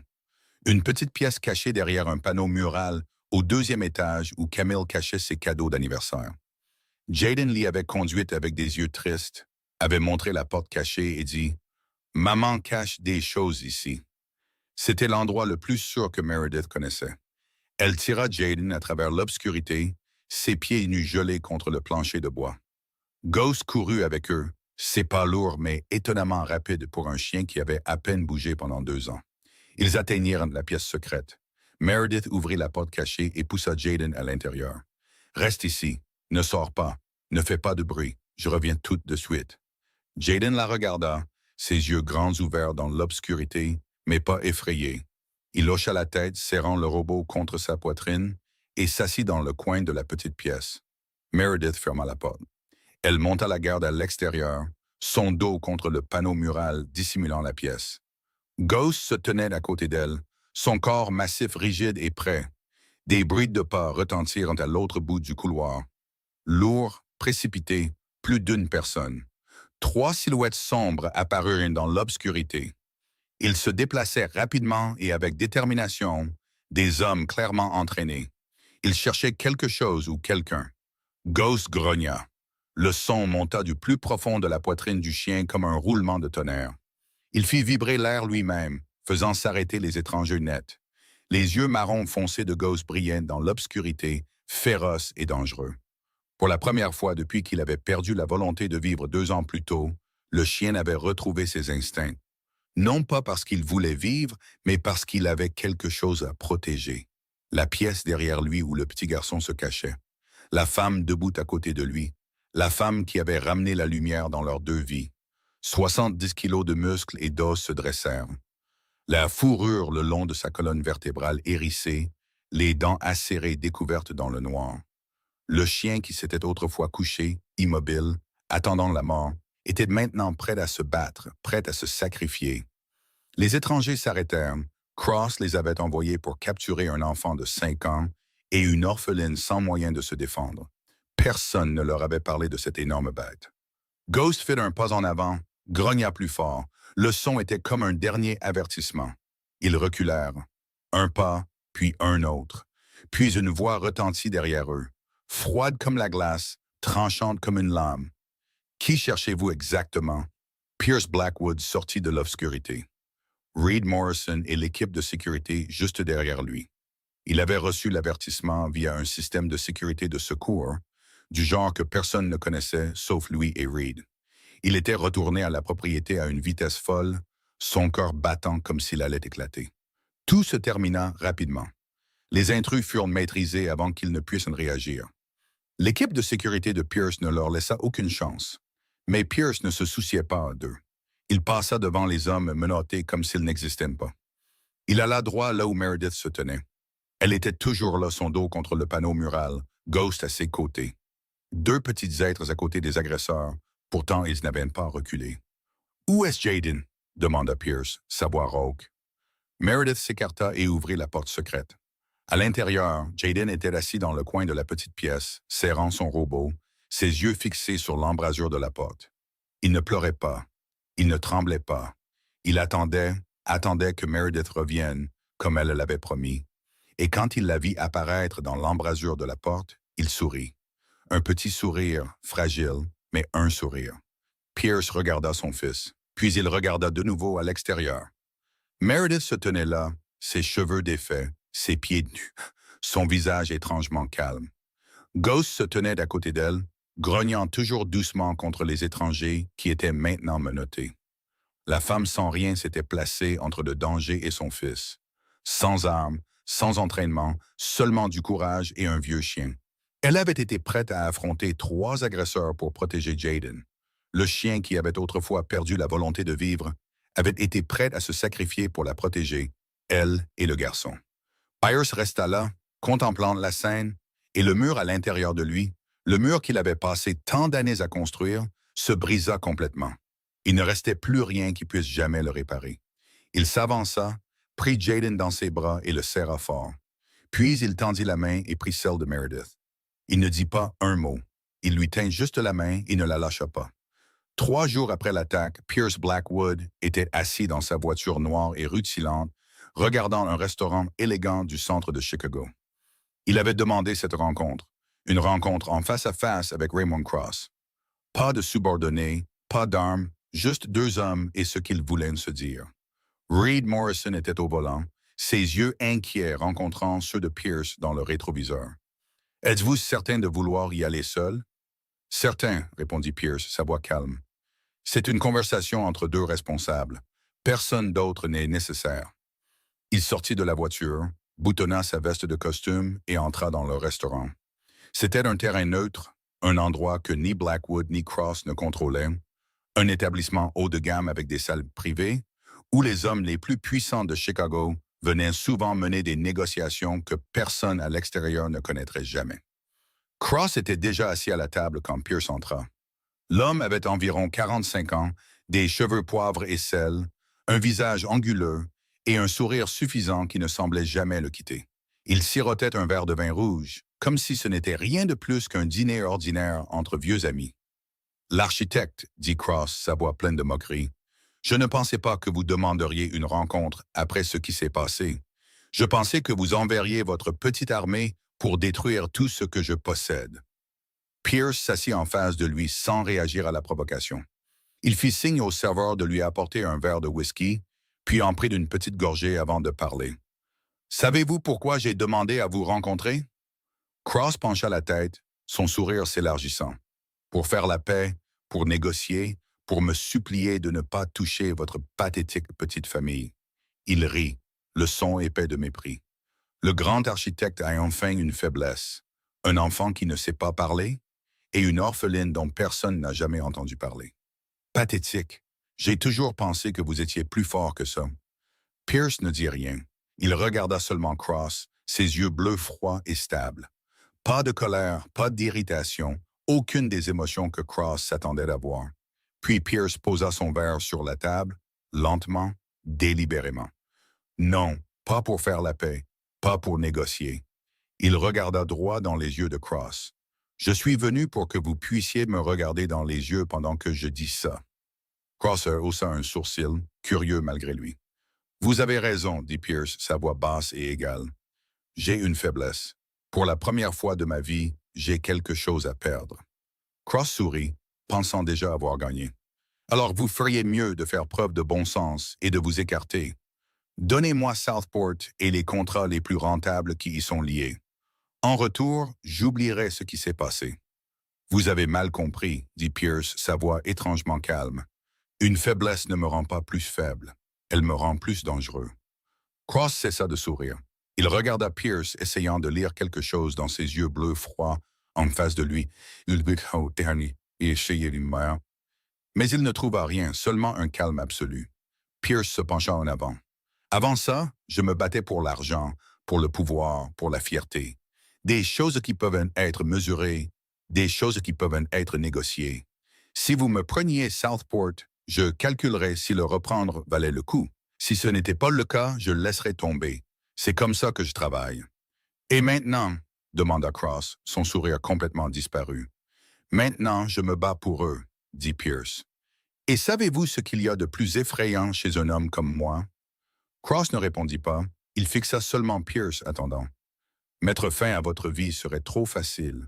Je préférerais de loin voir votre empire s'effondrer, pièce par pièce, dit Pierce, sa voix légère comme une brise passagère, mais froide comme la glace. Ce serait trop facile, trop rapide, trop miséricordieux. Il marqua une pause d'une seconde, laissant chaque mot s'installer dans l'air. Si vous les touchez à nouveau, je prendrai tout ce que vous avez, une pièce à la fois, lentement. Je commencerai par vos plus petits contrats, vos alliés les plus faibles, puis je monterai en puissance. Chaque pièce de l'empire que vous avez bâti s'effondrera sous vos yeux. Et quand vous n'aurez plus rien, quand vous serez assis dans une pièce vide, à regarder les ruines de votre vie, vous regretterez jusqu'à votre dernier souffle d'avoir jamais connu le nom de Blackwood. Cross regarda dans les yeux de Pierce. Il avait affronté de nombreux ennemis dans sa vie. Des hommes qui criaient de rage et lançaient des menaces. Des hommes assez fous pour faire n'importe quoi. Des hommes assez désespérés pour supplier la pitié. Mais Pierce Blackwood n'était pas en colère, n'était pas fou, n'était pas désespéré. Il était calme, complètement calme, comme s'il discutait de la météo de demain. Et c'est ce qui le rendait vraiment terrifiant. Les hommes qui criaient pouvaient se calmer. Les hommes imprudents pouvaient faire des erreurs. Les hommes désespérés pouvaient être contrôlés. Mais un homme qui était totalement calme, Un homme qui avait déjà tout calculé à l'avance, un homme prêt à attendre des années pour tenir sa promesse. C'était le genre d'ennemi que personne ne voulait. Cross se pencha en arrière dans son fauteuil pour la première fois de la réunion. Le sourire suffisant avait complètement disparu maintenant. À sa place, il y avait autre chose. Pas tout à fait de la peur, mais de la prudence. Une reconnaissance silencieuse qu'il avait mal jugé son adversaire. Pierce se leva et boutonna calmement sa veste à nouveau. Notre conversation se termine ici. J'espère que vous comprenez ce que je viens de dire, car je ne le dirai pas une deuxième fois. Il sortit du restaurant sans se retourner. Cross resta assis là, seul, regardant la silhouette de Pierce Blackwood disparaître derrière la porte. Pour la première fois depuis de nombreuses années, Raymond Cross sentit qu'il s'était retrouvé face à un homme qu'il n'aurait jamais dû provoquer, un homme qui avait quelque chose à protéger. Et c'était le genre d'homme le plus dangereux de tous. Meredith fut légèrement blessée au bras pendant le chaos de cette nuit-là. Alors qu'elle montait la garde devant la pièce secrète avec Ghost, l'un des agresseurs avait réussi à balancer son bras avant d'être maîtrisé, et elle subit une blessure mineure au bras en protégeant Jaden. La blessure fut rapidement soignée par le personnel médical, mais Pierce insista pour l'emmener au meilleur hôpital privé de la ville. Il n'écouta aucune objection. Il n'en avait pas besoin. Vous venez avec moi. C'est tout ce qu'il dit, et personne n'osa discuter. L'hôpital lui donna une chambre privée aussi luxueuse qu'une suite d'hôtels 5 étoiles. Le meilleur médecin fut appelé pendant la nuit pour soigner la blessure. Des infirmières restèrent de service 24 heures sur 24, mais Pierce ne partit pas après que tout fut pris en charge. Il resta. Jaden refusa de quitter Meredith. Le garçon s'était accroché à elle dès l'instant où il avait été sorti de la pièce secrète. Et quand ils arrivèrent à l'hôpital, il grimpa sur le lit et se blottit à côté d'elle. Les infirmières essayèrent de le persuader de rentrer chez lui pour se reposer, mais Jaden ne bougea pas. Il se contenta de serrer fermement le bras non blessé de Meredith et ferma les yeux, comme s'il craignait qu'en le lâchant, elle ne disparaisse. Ghost était là aussi. L'hôpital n'autorisait pas les animaux à l'intérieur, mais personne n'osa l'arrêter lorsque la voiture de Pierce Blackwood s'arrêta à l'entrée et que le chien géant sortit derrière son maître. Ghost se coucha sur le sol de l'hôpital, sa tête reposant près du bord du lit, ses yeux marron foncé ne quittant jamais Meredith. De temps en temps, il léchait doucement la main qui pendait à son côté, comme pour lui rappeler qu'il était toujours là. Pierce était assis sur la chaise à côté du lit, regardant la scène devant lui. Son fils, l'enfant qui n'avait laissé personne le toucher pendant 2 ans, était maintenant blotti à côté d'une femme étrange comme si elle était de son monde entier. Le chien de sa femme, la bête qui avait autrefois perdu la volonté de vivre, montait maintenant la garde comme un protecteur fidèle. Et l'étrange femme qu'il avait engagée, la femme qui semblait n'avoir rien de spécial sur le papier, était maintenant allongée là avec un bras blessé parce qu'elle avait protégé son fils. 3 êtres qui avaient autrefois été solitaires à leur manière, maintenant impossibles à séparer. Pierce resta assis là toute la nuit. Il ne dormit pas, ne travailla pas, ne vérifia pas son téléphone. Il resta juste assis et regarda. Reed se tenait à l'extérieur de la chambre d'hôpital, observant tranquillement à travers la petite fenêtre en verre de la porte. Il travaillait pour Pierce Blackwood depuis plus de 10 ans. Il avait vu son employeur dans toutes sortes de situations, froid dans les négociations, impitoyable avec les ennemis, calme face à tous les dangers. Mais il n'avait jamais vu Pierce comme ça. Pas l'architecte, pas le chef de la mafia, juste un homme assis à côté des personnes qui lui étaient chères, juste un père, et peut-être quelque chose de plus. 3 mois passèrent, l'hiver glacial céda la place aux premiers jours chauds du printemps, et la propriété des Blackwood avait changé. Elle n'était plus aussi froide qu'avant. Les rires de Jaden résonnaient dans les couloirs, un son que personne n'aurait cru entendre à nouveau après 2 ans de silence. Le garçon parlait plus chaque jour, sa voix encore rauque et parfois hésitante, mais il parlait. Il riait, il jouait. Ghost courait après Jaden partout, ses pas lourds ne renonçant jamais. Le vieux chien était toujours lent, préférait toujours se coucher plutôt que de courir, mais chaque fois qu'il voyait Meredith, sa queue remuait, un petit geste, mais quelque chose qui aurait été inimaginable quelques mois plus tôt. Et Pierce Blackwood rentrait plus tôt. Chaque jour, il dînait avec Jaden et Meredith. Il s'asseyait dans le salon pendant que Ghost était couché à ses pieds et que Jaden faisait de nouveaux dessins. Il ne disait pas grand-chose, mais il était là, présent, et parfois c'était suffisant. Un après-midi, Pierce appela Meredith dans la bibliothèque, la même pièce où il avait demandé un jour « Qu'est-ce que vous lui avez fait » des mois auparavant. Le même bureau en chaîne où il avait posé le premier contrat devant elle. Mais cette fois, c'était différent. Pierce posa une feuille de papier sur le bureau quand Meredith entra. Pas un dossier épais comme avant, juste une seule feuille. Meredith la regarda. Ce n'était pas un contrat de travail, c'était quelque chose de complètement différent. « Qu'est-ce que c'est » demanda-t-elle, sa voix calme, mais teintée d'un peu de confusion. Pierce se tenait près de la fenêtre, le dos tourné, regardant le jardin où Jaden jouait avec Ghost. Il resta silencieux un long moment avant de parler. « Je ne sais pas comment dire ces choses. Je n'ai jamais été bon pour ça. J'ai passé toute ma vie à donner des ordres, pas à parler, à contrôler, pas à ressentir. » Il se retourna pour lui faire face. Ses yeux bleus n'étaient plus froids comme la glace. Il y avait autre chose en eux maintenant, quelque chose que Meredith n'y avait jamais vu auparavant. De la vulnérabilité. « Je ne sais pas ce qu'est de l'amour, dit-il simplement. Je ne peux pas promettre que je serai un bon mari. Peut-être que je ferai des erreurs. Peut-être que je te décevrai. Peut-être que je n'apprendrai jamais à dire les choses que tu veux entendre. » Il s'arrêta et prit une profonde inspiration. « Mais je peux te promettre une chose. Personne ne te fera plus jamais de mal.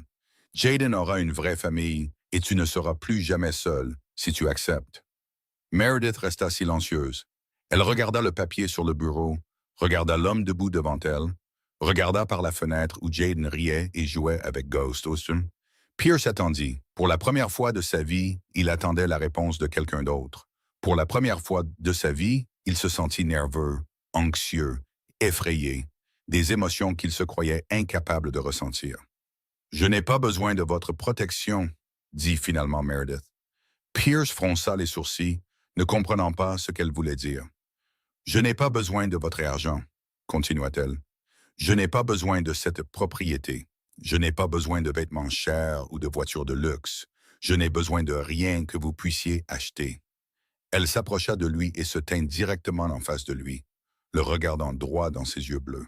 « J'ai seulement besoin de savoir une chose. Pouvez-vous apprendre à ressentir? Pouvez-vous ouvrir votre cœur?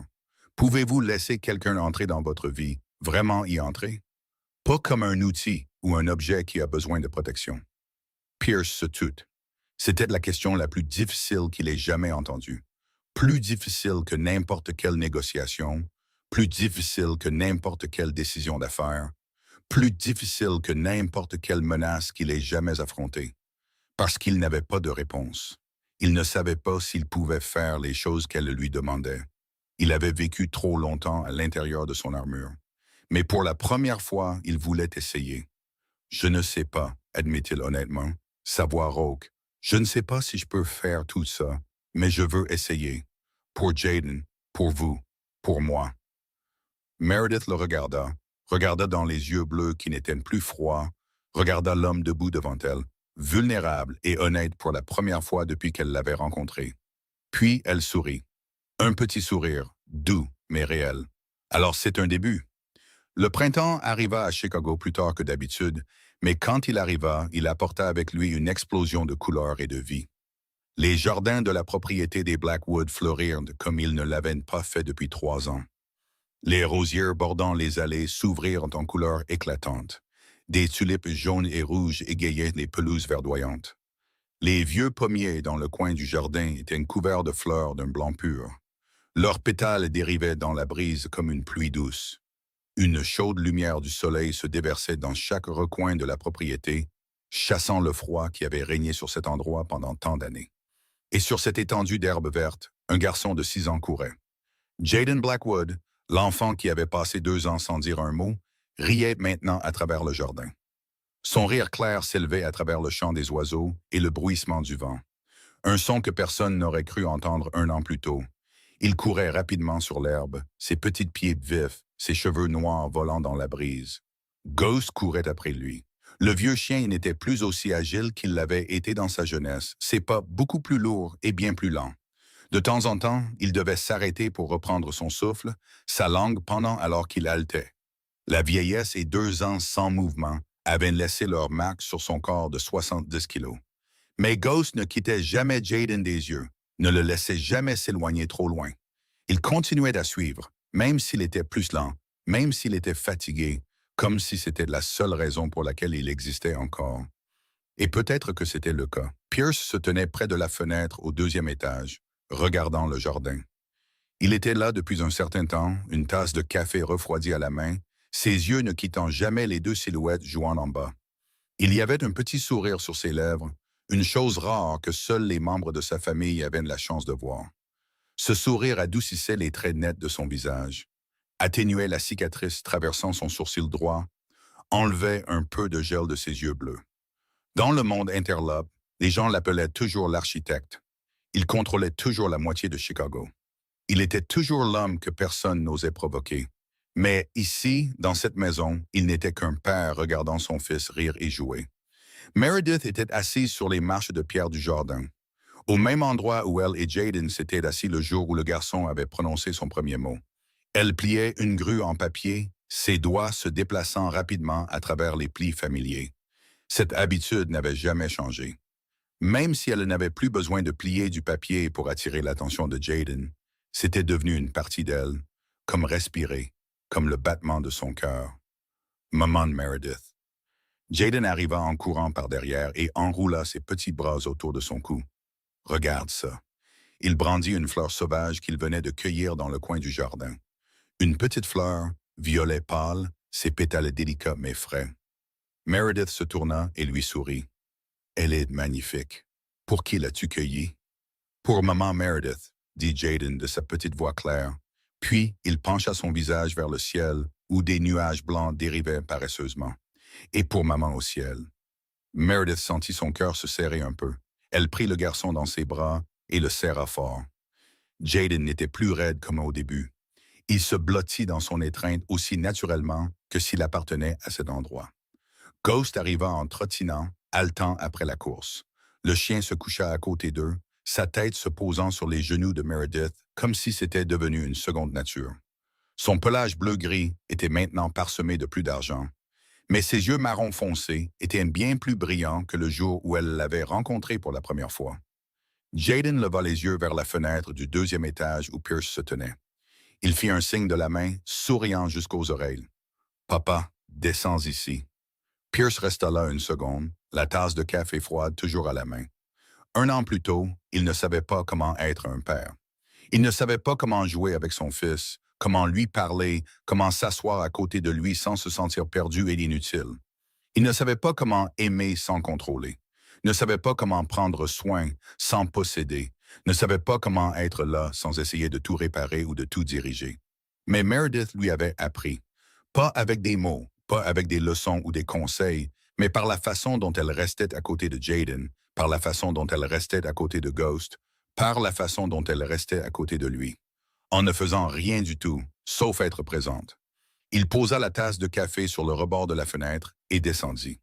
Quand il atteignit le jardin, Jaden courut vers lui immédiatement, prit sa main et le tira vers Meredith. « Papa, assieds-toi ici, à côté de moi. » Pierce laissa le garçon le tirer sans résister. Il s'assit sur les marches de pierre à côté de Meredith, à côté de Ghost. Jaden grimpa sur ses genoux, posa sa tête contre sa poitrine, tenant toujours la fleur sauvage dans sa main.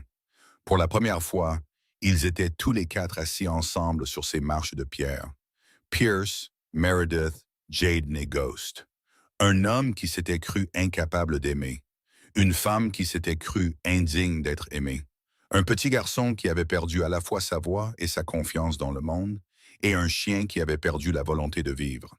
4 êtres qui avaient été solitaires à leur manière, maintenant assis ensemble sous le soleil du printemps. Ghost leva la tête et regarda Pierce. Ses yeux marron foncé n'étaient plus vides comme avant. Ils contenaient la paix, le contentement. Comme si le vieux chien avait enfin trouvé une raison de continuer à vivre. Pierce posa sa main sur la tête de Ghost et caressa doucement la fourrure bleu-gris. Pour la première fois en 3 ans, il tendit la main et toucha le chien de sa propre initiative.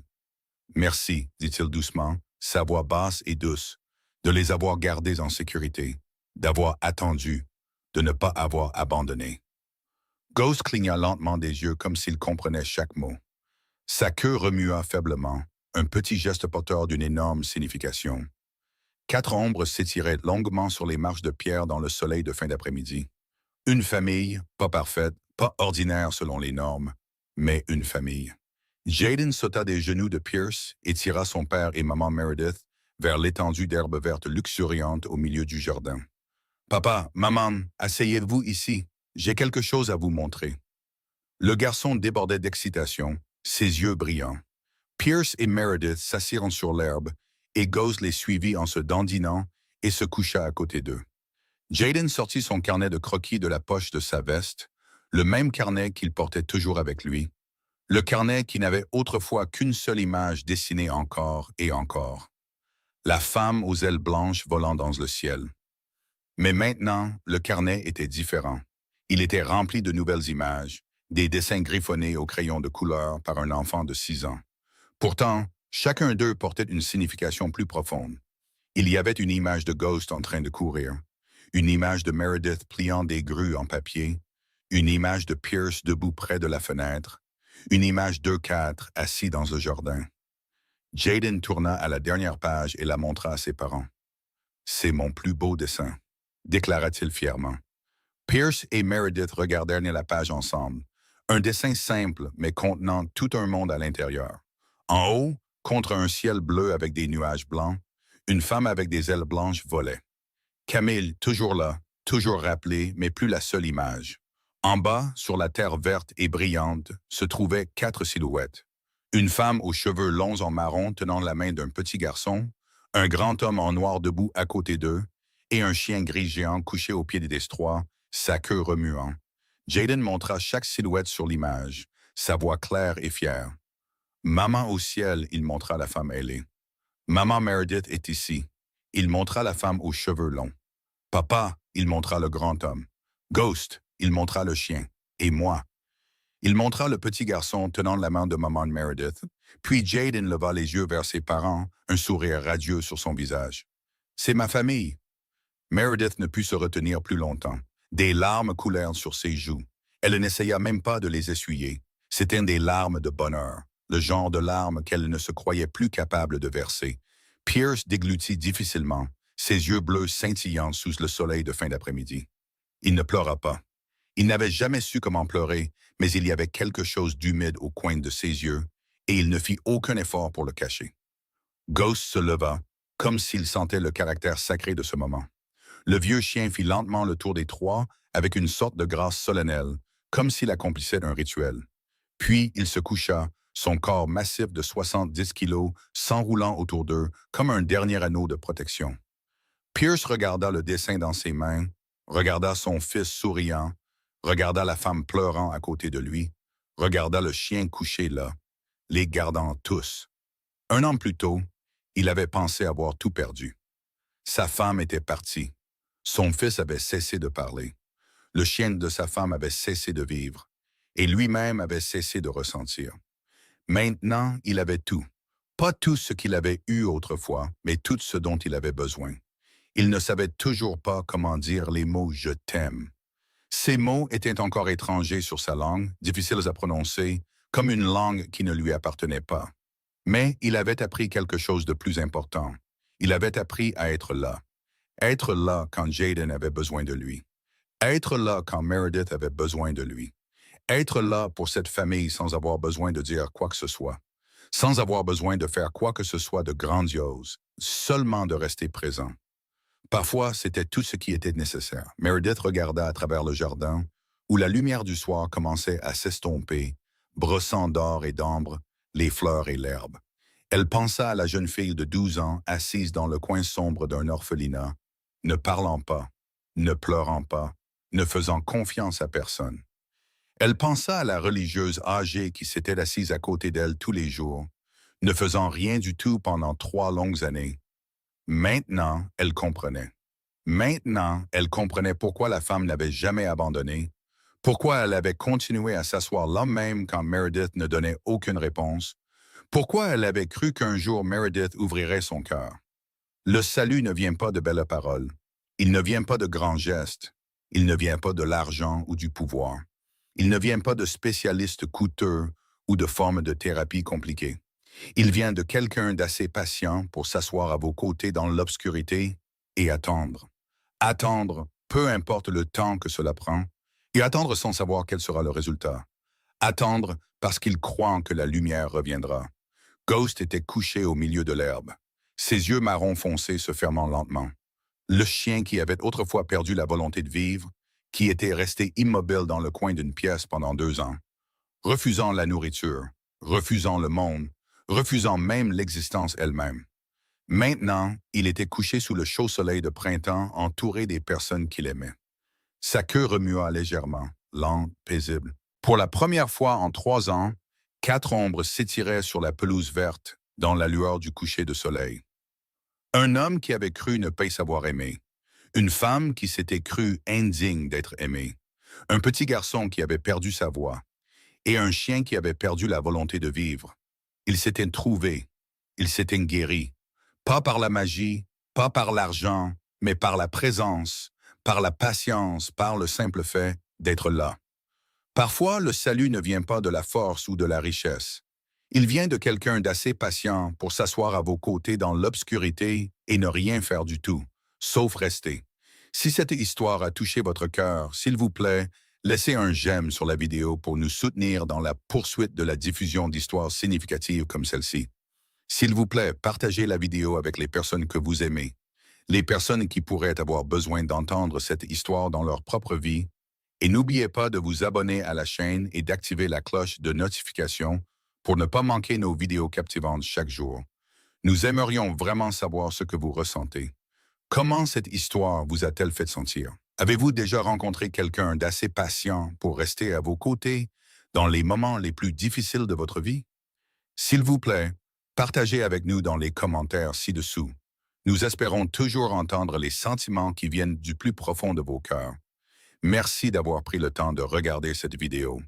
Nous vous souhaitons à tous une bonne santé, une vie joyeuse remplie de bonheur chaque jour et un esprit qui reste toujours paisible et serein. Au revoir et à la prochaine vidéo.